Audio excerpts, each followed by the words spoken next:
السلام عليكم ورحمة الله. معاكم مهندس هشام أحمد، وهنبتدي درس جديد إن شاء الله من سلسلة دروس تمارين على SolidWorks. درس النهاردة هنرسم فيه الرسمة دي مع بعض. طيب الرسمة دي هلاقي فيها تفاصيل كتير كده، هي سهلة بس يعني محتاجة تركيز شوية في الأبعاد وفي المقاسات اللي فيها. طيب عندي كذا طريقة للرسم بتاعها. أول طريقة إن أنا أرسم بلوك كامل وأبدأ أقطع فيه. تاني طريقة اللي أنا أقسمها لكذا جزء. يعني إيه؟ يعني هبدأ بالجزء اللي هنا ده الأول، وبعد كده الجزء اللي في النص ده كده، وبعد كده الجزء اللي ورا.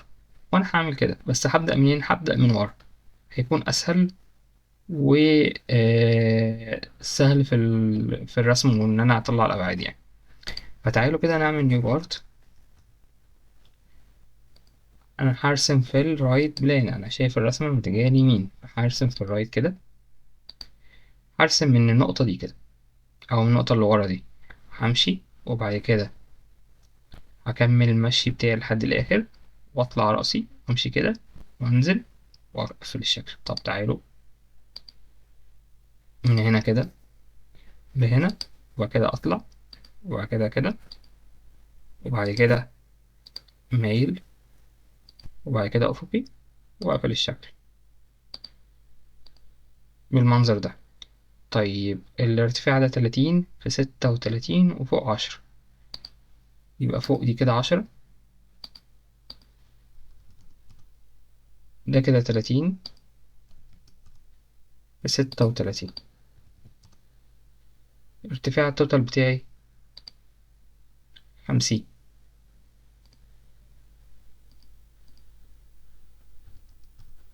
حاجة تانية هنا لسه ناقصة، آه الزاوية دي، أو لو جيت مسكت النقطة دي حركتها كده، العرض كله، العرض توتال 40 زائد 40 80.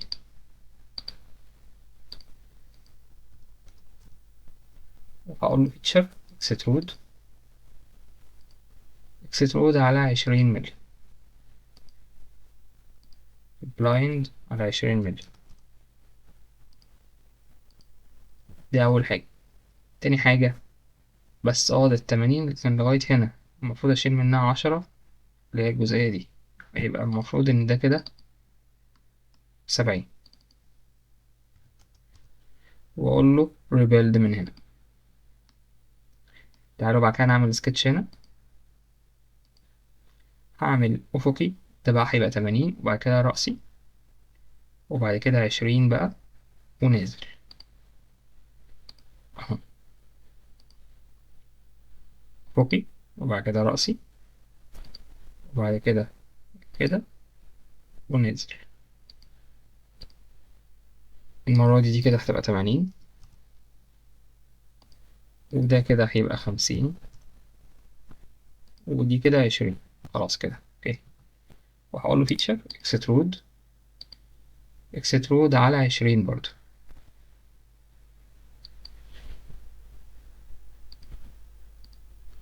بالمنظر ده كده. طيب في حاجة بقى، أنا عندي الرسم هنا كان في خط موجود هنا، معنى كده إن ده منفصل عن ده. طالما منفصل عنه، فأنا هاجي في الفيتشر دي، هعمل أشيل الميرج ريزلت علشان يبقى ده سطح وده سطح. أهو بقى ده سطح وده سطح لوحده. طيب خلينا نكمل هنا حرف ال L ده على السطح ده كده.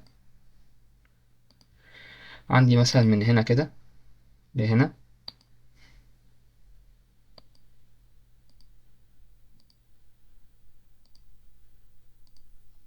وأقول له smart dimension،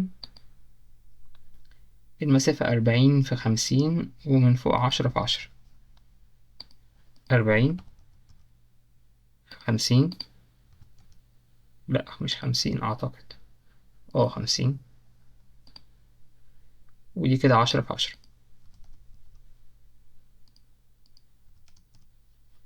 وإكسترود على 20. وبعد كده عندي هنا مثلث،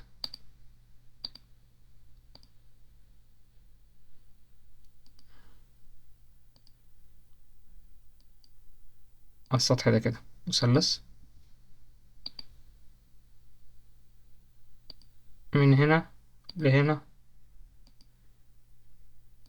كده، ارتفاعه 20 والاكسترود بتاعه على 20.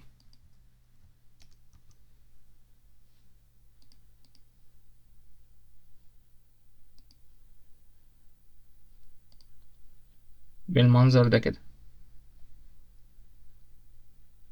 مفيش حاجة تانية، وانت اشوف هنا هنلاقي هنا ان ده كده كله سطح واحد. سطح واحد يبقى هنلاقي الاكسترود اللي انا عملته هنا ده متعلم على الميرج ريزلت، فعمل لي ان السطح ده مع السطح ده سطح واحد. كده انا خلصت. هنعمل كليك يمين على الماتيريال اخليها كفر، evaluate mass properties. هلاقي ان الكتلة معايا تقريبا 1075 جرام. ده كده كان الدرس بتاع النهاردة، يا رب تكونوا استفدتوا بيه. لو حد عنده أي سؤال أي استفسار يقدر يبعتلنا صفحتنا على الفيسبوك Learn Sudoku Arabic، وأرقام التليفونات والإيميل موجودين أسفل الشاشة. أشوفكوا دروس جاية إن شاء الله، والسلام عليكم ورحمة الله وبركاته.